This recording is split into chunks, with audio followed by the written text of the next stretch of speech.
안녕하세요. 승리한상 가족 여러분. 오늘은 고린도후서 6장 1절에서 10절입니다. 고린도후서의 8번째 강좌로 화목하게 하는 사명이라는 제목의 말씀입니다. 승리한 삶 말씀 중심 예배 중심의 성경 전문 교사를 양성하기 위해서 만들어진 성경 공부 교재입니다. 승리한 삶이 2017년 12월 고린도후서 말씀을 함께 묵상하고 있습니다. 승리한 삶 발행이신 박유일 목사님의 구속사로 조망한 성경 연속 강의집을 통해서 편집이 되어 있고요. 이번 달 내용은 고린도후서 내용으로 편집이 되어 있습니다. 구속사로 조망한 성경 연속 강의집은 신약이 30권으로 완간된 이후에 구약이 창세기, 시편, 다니엘, 소선지서로 22권이 이미 출간되었습니다. 앞으로 구약이 완간될 때까지 또 이 말씀을 우리가 보급하고 이 말씀을 통해서 말씀의 훈련을 각각의 교회와 가정에서 잘 이룰 수 있도록 강성성경연구원은 출강과 또 교육과 보급 훈련을 보급하는 일에 계속 일할 것입니다. 이 일에 함께 참여하고 싶으신 분들은 강성성경연구원 사단법인 회원으로 가입을 해주셔서 이 일에 함께 동참해 주시고 또 이 일을 통해서 얻게 되는 많은 결과들로 여러분들의 신앙과 여러분들의 가정과 여러분들의 교회를 함께 세워 나가시기를 부탁드리겠습니다. 자, 고린도후서 전체 구조에 대해서는 저희들이 위크스터디, 주일날 업로드는 위크스터디에서 살펴보고 있고요. 이것을 저희는 항상 언약신학적인 관점에서 살펴보는 훈련을 합니다. 언약신학적인 관점에서 살펴본다는 것은 구속사를 통해서 살펴본다는 겁니다. 구속사를 통해서 살펴본다는 것은 구속사를 이루시는 하나님의 역사를 의지하는 삶을 산다는 것입니다.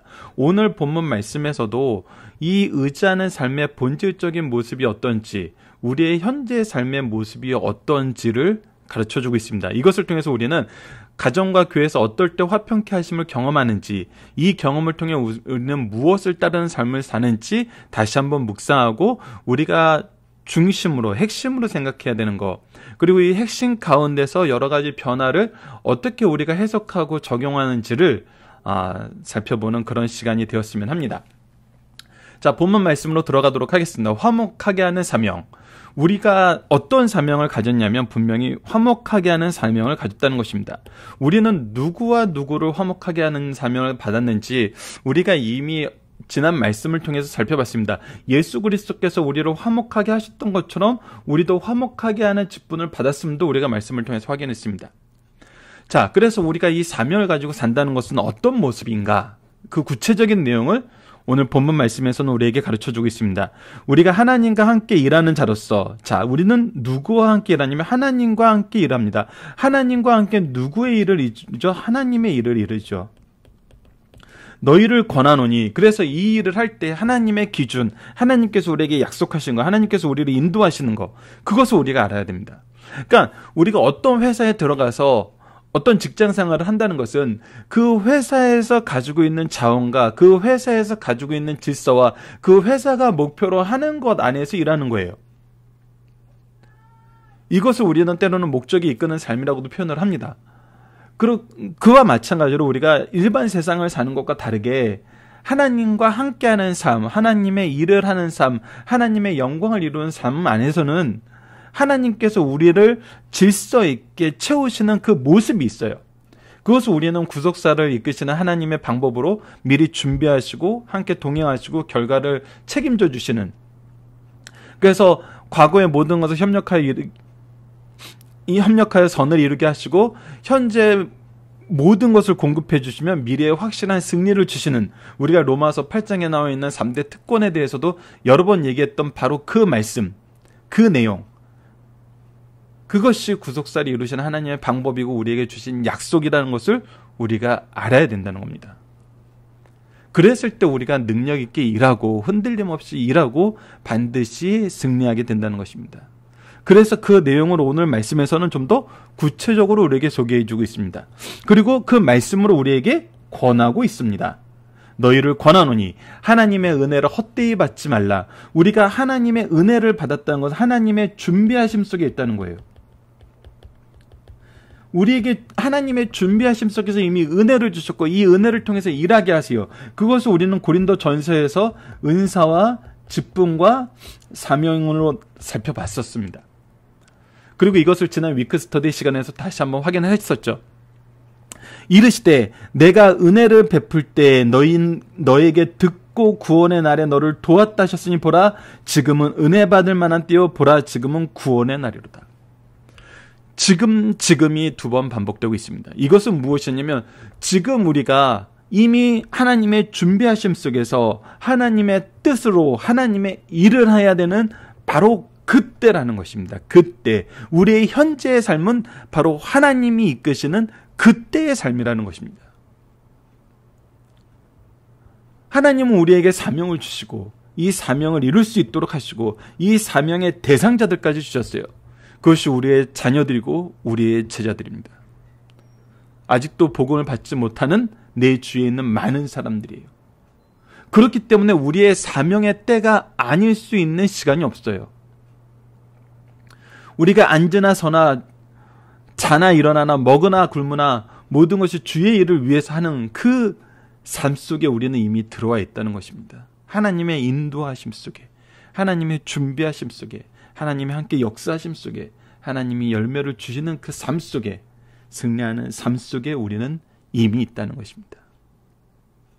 우리가 이 직분이 비방받지 않게 하려고, 그래서 우리가 이것을 헛되이 쓰지 않기 위해서, 이것이 하나님의 일이 아닌 것처럼 사람들의 비난을 받지 않게 하기 위해서, 내가 이 속에 있음을 거역하는 삶을 살지 않게 하려고 무엇에든지 아무에게도 꺼리지키지 않게 하고 모든 일에 하나님의 일꾼으로 자천하여, 자, 우리는 누구로 무슨 삶을 사는 거예요? 하나님의 일꾼으로서의 삶을 사는 거예요. 여러분들, 이것은 정말 중요한 내용입니다. 우리는 누가 하나님의 일꾼인가 얘기했을 때 어떻게 얘기하죠? 목사님만, 선생님만, 아니면 교회에 임직하신 분들만 하나님의 일꾼으로 생각하고 있죠. 그러나 하나님의 부르심 속에, 하나님의 준비하심 속에, 하나님께서 동행하는 삶을 사는 모든 사람들은 바로 일꾼 되었음을 인정할 수밖에 없습니다. 왜? 우리에게 이 은혜를 주신 것은 이 은혜를 계승하기 위한 축복의 통로로서 우리를 세운 것임을 우리는 이미 창세기에서 아브라함을 부를 때, 창세기에서 아담을 창조했을 때 이미 그 안에 하나님께서 일하시니 우리도 일하게 하시는 이 구속사의 일꾼으로서의 모습으로 창조되었고 부르심을 받았고 사용되었음을 성경의 구속사를 통해서 확인했어요. 그러니 우리가 이것을 인정하지 않을 수 없고, 이것을 의지하지 않을 수 없고, 이것을 실천하지 않을 수 없는 것입니다. 그래서 이것을 자천하여 많이 견디는 것과 인내하는 것과 환난과 궁핍과 고난과 매맞음과 갇힘과 난동과 수고로움으로 자지 못함과 먹지 못한 가운데에서도 이런 일이 우리에게 있다는 거예요. 하나님의 일꾼으로서의 삶을 사는데, 여러분, 복음을 들고 나아가는데 우리가 인내해야 될 것이 있어요. 우리에게 환난이 있습니다. 우리가 그리스도의 뜻을 따르는 것으로 인하여 궁핍함을 스스로 가야 되는 경우도 있어요. 그리고 궁핍하게 되는 경우도 있어요. 그리고 우리의 죄가 아님에도 고난을 받고, 우리의 잘못이 아님에도 매를 맞고, 우리의 어떤 악이 드러나지 않는데도 갇힘을 당하고 난동 속에서 우리가 모함을 받는 경우가 있어요. 그러면서 우리는 이 일을 하는데 잠을 줄여가면서 우리가 먹지 못한 가운데서도 이 일을 하게 돼요. 근데 이 일은 어떻게 돼요? 깨끗함과 지식과 오래 참음과 자비함과 성령의 감화와 거짓 없는 사랑과 진리의 말씀과 하나님의 능력으로 의의 무게를 좌우해 가지고, 우리가 이런 상황에만 놓이면은 힘들죠. 이것을 어떻게 우리 힘으로 이겨낼 수 있겠어요? 그런데 하나님께서는 우리를 위해서 미리 준비하시고 항상 허락하시는 하나님의 능력, 하나님의 은혜가 있어요. 그것이 뭐예요? 하나님 우리를 죄악에서 보호하세요. 깨끗하게 하세요. 하나님의 뜻을 하는 지혜를 주세요. 하나님의 준비하신 것, 계획하신 것, 결과를 이루심을 보게 하세요. 그래서 그곳에서 오래 참을 수 있는 하나님의 은사를 허락하여 주시고, 소망 속에서 오래 참음을 허락해 주시고, 우리 안에 자비하심을 허락하여서 자비하게 하시고, 성령의 감화로 우리를 채우시고 평화롭게 하시고 안전하게 하시며, 우리가 거짓 없이 사랑할 수 있게 하시고, 하나님의 진리의 말씀을 선포할 수 있도록 하시고, 하나님의 능력으로 모든 것이 이룸을 우리를 보는 사람과 우리가 스스로 인정할 수 있게 만드세요. 이것이 우리에게 주신 하나님의 무기입니다. 그것이 의의 무기인 것입니다. 보십시오. 이 말씀에 숨어있는 것이 아니죠. 이미 드러나 있지만 우리가 보지 못하는,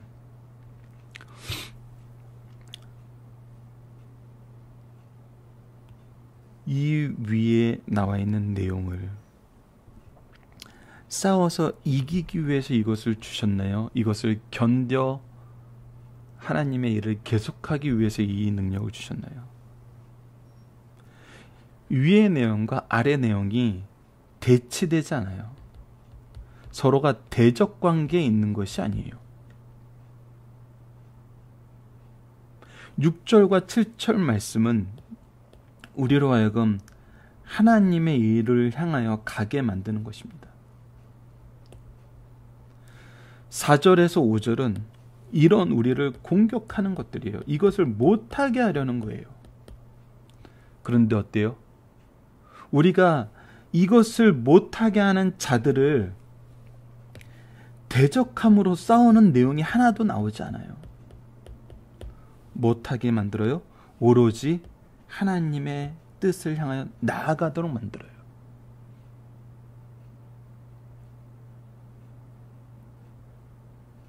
이것은 어떤 나무를 심었을 때 나무가 자라지 못하는 여러 가지 환경들이 있는데, 이 나무는 그 환경을 이겨내면서 끊임없이 열매 맺는, 과실을 맺는 정말 놀라운 나무로 성장하는 것 같아요. 주위의 것과 싸우는 게 아니에요. 앞으로 나아가는 거예요. 그래서 이것은 전투의 모습보다는 어떻게 보면 조금 전에 설명드렸던 나무가 자라는 모습과 더 맞습니다. 나무가 주위를 공격하면서 자라지 않잖아요. 견디면서 자라잖아요.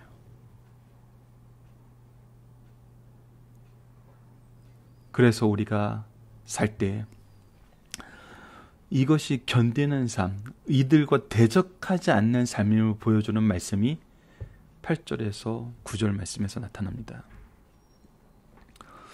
8, 9, 10절 모두가 그 말씀을 나타내는 것과 마찬가지죠. 자, 영광과 욕됨으로 그랬으며, 우리가 이 일을 하는데 어떤 사람은 이 일을 찬양하고 이 일을 통해서 하나님이 하시는 일을 보면서 하나님의 영광에 동참하는 자가 있는가 하면, 반대로 이것 때문에 더욱 우리를 욕하는 사람이 있어요. 악한 이름과 아름다움을 이름으로 그러느니라. 누군가는 우리를 정말 아름답다고 생각하지만 우리는 너무 악한 자라고 모함하는 사람들이 있어요. 복음의 반응은 항상 이 두 가지였습니다. 우리가 이 부분은 사도행전을 통해서 굉장히 자세하게 살펴봤고, 매번 이것이 반복되는 것을 봤죠. 복음이 선포되는 곳에는 받아들이는 사람도 있었고 거절하는 사람도 있었어요. 거절하는 사람들 중에는 더 악하게 우리를 핍박하는 자들이 있었어요. 우리를 악한 자라고 모함하는 자들도 있었어요. 소란케 하는 자라고 감옥에 가두기 위해서 고발하는 자도 있었어요. 그러면서도 복음을 받아들이고 그 복음을 사모하여 함께 나아가는 사람도 있었어요. 그래서 우리는 세상에 향해서 어떻게 보이냐면, 우리는 속이는 자 같으나 참되고, 세상은 우리를 속이는 자라고 모함하지만 우리는 하나님 앞에서 참되어 무명한 자 같으나 유명한 자요. 세상에서 우리는 정말 연약한 사람이에요. 힘없는 사람이에요. 그러나 하나님이 쓰시는 구속사의 중심인물이에요. 죽은 자 같으나 보라, 우리가 살아있고 정말 저렇게 공격받아서 어떻게 살 수 있겠는가? 저런 환경 속에서 어떻게 살 수 있겠는가? 근데 우리는 살아있음의 어떤 아이콘처럼 되죠. 징계를 받은 자 같으나 죽임을 당하지 아니하고 죽기까지 고난을 받고 죽을 것 같은 환경이 있으나 우리는 하나님의 보호하심 속에 있어요. 우리의 생명은 하나님의 주권에 있어요. 근심하는 자 같으나 항상 기뻐하고, 세상이 우리를 근심케 하고 저런 환경에 있는 사람들은 근심할 수밖에 없지라고 얘기하나 우리에겐 기쁨이 넘쳐요. 가난한 자 같으나 많은 사람을 부유하게 하고, 그래서 근심, 걱정, 메마름밖에 없을 것 같은데 오히려 우리가 축복의 통로가 돼요. 아무것도 없는 자 같으나 모든 것을 가진 자로다. 자, 왜 우리가 모든 것을 가진 자입니까? 모든 것을 창조하신 하나님이 우리의 아버지시고 우리의 왕이시고 우리의 주권자시고 우리를 보내신 바로 그분입니다. 그래서 세상에서 봤을 때, 세상적인 관점으로 봤을 때, 세상의 기준으로 봤을 때는 무명한 자요, 죽은 자요, 징계를 받는 자요, 근심하는 자요, 가난한 자요, 아무것도 없는 자 같으나 실제 우리의 모습은 유명한 자요, 살아있고 죽임당하지 않고 항상 기뻐하고 많은 사랑을 부여하며 모든 것을 가진 자입니다. 즉 하나님 나라의 백성이며 하나님의 자녀인 것입니다. 본문 묵상을 보도록 하겠습니다. 우리가 말씀을 받을 이때는 어떤 때입니까? 바로 지금입니다. 지금이 우리에게 주신 은혜로 일하게 하시는 그때입니다. 복음 전도자가 감당해야 될 9가지 고난, 조금 전에 살펴봤던 것처럼 견디는 것과 환난과 궁핍과 고난과 매맞음과 갇힘과 난동과 수고로움으로 자지 못함과 먹지 못함, 이런 것들이 우리가 감당해야 될 고난입니다. 그런데 이 모든 것을 감당하는 전도자가 가진 8가지 덕성은 뭐냐면, 하나님께서 우리를 깨끗하게 하시고 그의 지식으로 채우시고 오래 참음과 자비함과 성령의 감화와 가짓없는 사랑과 진리의 말씀과 하나님의 능력으로 우리를 무기 삼아서 이 모든 것을 이기게 하십니다. 견디어 나가게 하십니다. 네 번째, 우리가 복음, 하나님의 능력인 의의 무기를 가지고 나갈 때 무엇에 흔들림 없어야 됩니까? 세상의 평가에, 세상의 기준에 따라서 우리가 좌로나 우로나 치우치는 것이 아닙니다. 영광과 욕됨, 세상이 우리에게 보여주는 영광과 욕됨, 세상이 우리를 악하다고 하는 것과 아름답고 하는 것, 이것은 우리를 흔들게 할 수 없습니다. 오직 하나님을 바라보면서 나아가게 됩니다. 성도의 삶 속에서 나타난 7가지 역설적인 것은 무엇입니까? 왜 역설입니까? 이것이 세상은 우리를 이렇다고 하는데 하나님은 그 반대로 우리를 세우신다는 거예요. 근데 결국 누가 이김을 본다는 거예요? 하나님이 이김을 본다는 거예요. 우리의 모습은 하나님이 보여준 이 역설의, 세상이 말하는 이 역설의 성취이며 하나님 말씀이 옳음을 증명하는 삶을 사는 겁니다. 그래서 우리는 무명한 자 같으나 유명한 자요, 죽은 자 같으나 살아있고, 징계받는 자 같으나 죽임을 당하지 아니하고, 근심하는 자 같으나 항상 기뻐하고, 가난한 자 같으나 많은 사람을 부유하게 하고, 아무것도 없는 자 같으나 모든 것을 가진 자가 되는 것입니다. 자, 중심선을 봅시다. 첫 번째, 지금 현재가 우리 은혜와 구원의 날로서 가장 적기라는 것입니다. 우리가 받은 구원과 은혜는 그 어떤 경우에도 상실하거나 그 간격을 감소시켜서는 않습니다. 우리가 받은 은혜를 상실하는 경우는 받은 은혜를 감사하지 않거나 거짓 교사에게 속아 은혜를 경히 여기거나 그 은혜를 배신할 때입니다. 고린도 교인들은 거짓 교사의 유혹에 빠져 은혜를 배신하였어요. 우리가 지금 받은 은혜, 말씀은 놀랍고 귀한 것입니다. 지금 그 누구보다 이 은혜의 역사에 참여해야 됩니다. 두 번째, 성도의 선한 행위는 복음의 증거의 좋은 수단입니다. 복음의 증거의 가장 큰 방해물은 핍박자들의 반대가 아니라 믿는다고 하는 자, 특히 지도자, 오늘의 목사, 장로들의 비난받을 만한 행위입니다. 복음 증거에 먼저 믿는 자들의 선한 행위만큼 좋은 유익한 수단이 없어요. 그래서 스승들은, 정말 리더들은 항상 조심해야 됩니다. 우리가 이 은혜를 헛되이 쓰지 않는 것이 무엇인지를 항상 생각해야 돼요.